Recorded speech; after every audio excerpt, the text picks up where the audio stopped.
Mona Lisa 523 साल बाद भी ये पेंटिंग आज भी दुनिया की सबसे नायाब पेंटिंग है। आखिर क्या है इसमें ऐसा जो इसे बेजोड़ बनाती है? कौन थी ये लेडी मोनालिसा और क्यों इसकी पेंटिंग बनाई गई? इस पेंटिंग को इटली में बनाया गया, तो फिर ये फ्रांस कैसे पहुंची? और 500 साल से वहीं पर है और तकरीबन 400 साल तक ये पेंटिंग गुमनाम रही। अचानक से 1911 में ये वर्ल्ड की फेमस पेंटिंग बन गई। 400 साल बाद क्या हुआ था 1911 में ऐसा? हैरान तो जब रह जाओगे जब पता चलेगा कि इस पेंटिंग के अंदर एक कोड है, एक सीक्रेट कोड। क्या वो कोड किसी दूसरी दुनिया से जुड़ा था या किसी खजाने से जो इसको और भी रहस्यमय बनाता था?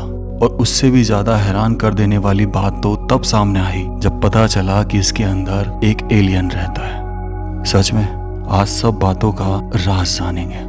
इस पेंटिंग को बनाया था लियोनार्डो दा विंसी ने 1503 में इटली में। लियोनार्डो दा विंसी एक इंजीनियर थे, एक साइंटिस्ट थे, जूलॉजी के ज्ञाता थे, पता नहीं क्या क्या थे, लेकिन आखिरकार उनके हाथ से निकली एक नायाब पेंटिंग। क्यों?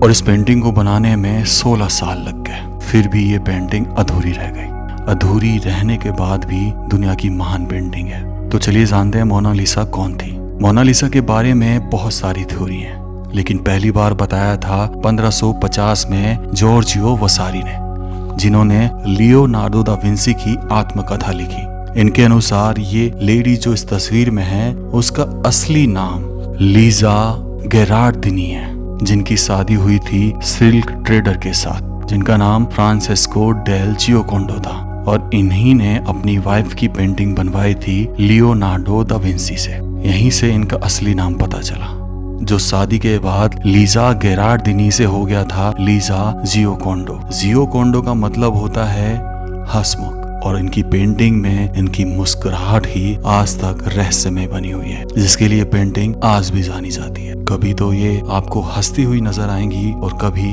उदास। आप जिस दिशा में जाएंगे ये आपको देखती हुई नजर आएगी। तो ऐसा क्या राज था मुस्कान में? तो सबसे पहले आपको बता दो कि इस पेंटिंग को किसी पेपर पे नहीं बनाया गया था। इस पेंटिंग को बनाया गया था एक लकड़ी के ऊपर। उस लकड़ी पर यूज किए गए थे ऑयल पेंट्स। इस पेंटिंग में कहीं भी आपको ब्रश के निशान नहीं दिखेंगे, इतनी बारीकी से इस पेंटिंग को बनाया गया था। 1503 में ये पेंटिंग लियोनार्डो दा विंसी ने बना दी थी, लेकिन उसके बाद उनको फ्रांस के राजा से एक इनविटेशन आता है और वो इटली से इस पेंटिंग को अपने साथ लेकर फ्रांस चले जाते हैं। यहीं पर वो दिन रात मेहनत करते हैं इस पेंटिंग को और निखारने में। सबसे ज्यादा काम उन्होंने किया मोनालिसा की मुस्कान पर। मुस्कान को इतना मिस्टीरियस बनाया कि 16 साल लग गए और आखिर तक बनाते रहे, क्योंकि 16 साल बाद 1519 में उनकी मृत्यु हो गई और तभी ये पेंटिंग अधूरी रह गई। शायद हो सकता था कि मुस्कान के साथ साथ आंखों या चेहरे पर भी कुछ मिस्टीरियस चीजें वो करते। कमाल था ना ये चीज कि अधूरी पेंटिंग भी आज भी दुनिया की महान पेंटिंग में से है। लेकिन बात सामने जब आई, जब कहा गया कि मोनालिसा की पेंटिंग में 16 साल तक लियोनार्डो दा विंसी ने कोडिंग की। 2010 में एक साइंटिस्ट ने दावा किया कि मोनालिसा की राइट आई में LV लिखा हुआ है, जिसका मतलब हो सकता है लियोनार्डो दा विंसी, जो एक मैग्नीफाइंग ग्लास से देखने पर पता चलेगा। और लेफ्ट आई में CE या CB लिखा हुआ है। इसका मतलब क्या है ये मैं नहीं बता सकता। इस बात से सब हैरान रह गए थे, क्या वाकई में ये पेंटिंग कोई मिस्टीरियस है? लेकिन इस चीज को उजागर करने के लिए परमिशन नहीं मिली, क्योंकि ये पेंटिंग अब फ्रांस की संपत्ति है और इस पेंटिंग के साथ कोई भी छेड़खानी नहीं कर सकता। इस पेंटिंग को अगर आप ध्यान से देखेंगे तो एक तरीके से ये आज के फोन का पोर्ट्रेट मोड है। पीछे का बैकग्राउंड इसमें पूरा ब्लर टाइप का लगता है, काफी हल्के रंगों का यूज किया गया, विविड बनाया गया था, और जो मेन तस्वीर थी मोनालिसा की उसको उभेरा गया था। है ना कमाल की बात कि ये चीज 523 साल पहले लियोनार्डो ने सोच लिया था, और इन्हीं बारीकियों के साथ इस पेंटिंग को इतनी महत्वता आज भी मिलती है। लेकिन अब सवाल ये उठता है कि 400 साल अंधेरे में रहने के बाद ये अचानक से 1911 से 1913 के बीच में उन 2 सालों में ऐसा क्या हुआ कि ये पेंटिंग वर्ल्ड की मशहूर बन गई? तो ये पेंटिंग 1797 में पहुंचा दी जाती है फ्रांस के पेरिस के लोवरी म्यूजियम में, जहां पर ये पेंटिंग आज भी रखी हुई है, जिसको देखने लाखों लोग हर साल पहुंचते हैं। 1911 में इसी म्यूजियम के एक एम्प्लॉय विंसेंजो पेरुगिया ने इस पेंटिंग को चुरा लिया था। कैसे चुराया? वो रात भर म्यूजियम में छुप गया था और सुबह जब म्यूजियम खुला तब चुपचाप उसको कपड़े में ढककर वहां से निकल गया। इसके साथ 2 जने और थे। ये विंसेंजो पेरुगिया बेसिकली इटली से बिलोंग करते थे। ये मानते थे कि ये पेंटिंग इटली की है तो इसको इटली पहुंचाया जाए। लेकिन तभी अचानक से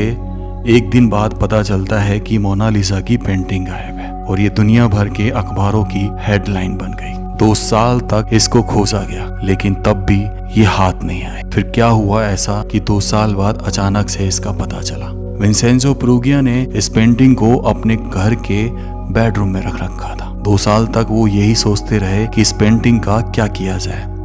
तब उन्होंने डिसाइड किया कि इस पेंटिंग को बेच दिया जाए। तब वो एक सेलर के पास जाते हैं, इस पेंटिंग की डिमांड रखते हैं। कहा मेरे पास वो पेंटिंग है और उसकी कीमत ये है। उस सेलर ने उस पेंटिंग के पीछे लगी मोहर को देखा और ये निश्चिंत हो गया कि ये पेंटिंग मोनालिसा की ओरिजिनल पेंटिंग है। तभी वहीं से विंसेंजो पेरुगिया पकड़ा गया और 6 महीने तक जेल में रहा। 2 साल बाद ये पेंटिंग उसी म्यूजियम में लौटी और उस समय के बाद ये पेंटिंग दुनिया की सबसे प्रसिद्ध पेंटिंगों में से एक बन गई। इस पेंटिंग की कीमत अगर आज आंकी जाए तो $1 बिलियन है। लेकिन फ्रांस के रूल्स और नियम के हिसाब से इस पेंटिंग को नहीं बेचा जा सकता। मोनालिसा की एक जुड़वा पेंटिंग भी है।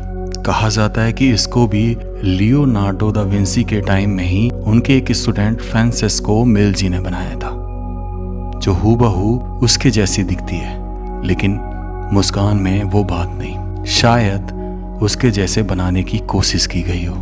लेकिन हैरान तो तब रह जाएंगे जब पता चला कि तीसरी पेंटिंग भी मौजूद है और ये तीनों पेंटिंग फ्रांस में ही है, अलग अलग म्यूजियम के अंदर। तीसरी पेंटिंग मोनालिसा की न्यूड पेंटिंग थी जिसमें हाथों का स्ट्रक्चर बिल्कुल मोनालिसा के जैसा ही था। इस पेंटिंग को मोना वेना कहा जाता है। इस पेंटिंग को बनाया गया था 1514 से 1516 के बीच में। कहा जाता है कि ये पेंटिंग भी लियोनार्डो दा विंसी के स्टूडेंट ने बनाई। लेकिन ज्यादा फैक्ट यही मिलते हैं कि इस पेंटिंग को भी लियोनार्डो दा विंसी नहीं बनाया। इसके कोई तथ्य सबूत नहीं है कि ये पेंटिंग किसने बनाई, पर हाँ ये उस समय की है जब वो जिंदा थे।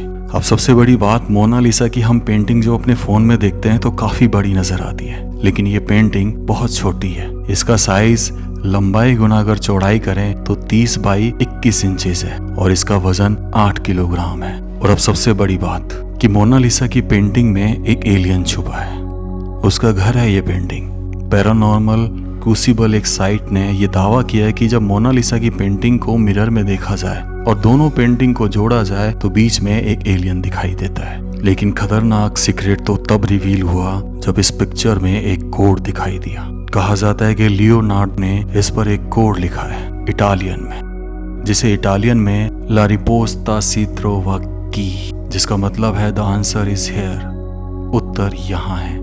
हालांकि इस थ्योरी में कितनी सच्चाई है इसकी आज तक कोई पुष्टि नहीं हो पाई है, जिसकी वजह से ये पेंटिंग और भी सोचने को मजबूर कर देती है। मोनालिसा का एक्चुअल में स्टार्टिंग में नेम था मैडोना लीजा। अब मैडोना से वो मोना लीजा बना, एम विद डबल एन के साथ, लेकिन बाद में इसमें से एक एन और ड्रॉप कर दिया गया। इसे मोनालिसा बोला जाने लगा। कुछ लोग आज भी इसे मोनालिसा बोलते हैं। हैरान तो तब रह गए जब लोगों ने इस तस्वीर को सच समझकर इस लेडी से प्यार करना शुरू कर दिया और एक न्यूज ने सबको हैरान कर दिया। 23 जून 1892 पेरिस का एक होटल और उसकी चौथी मंजिल, एक शख्स का नाम था लक मैस्पेरो, और उसने वहां से छलांग लगा दी और कहा कि वो मोनालिसा से बहुत प्यार करता है। एक लेटर में ये सब लिखकर छोड़ गया और कई सालों तक उसका इंतजार किया। इस खबर ने सबको चेता दिया।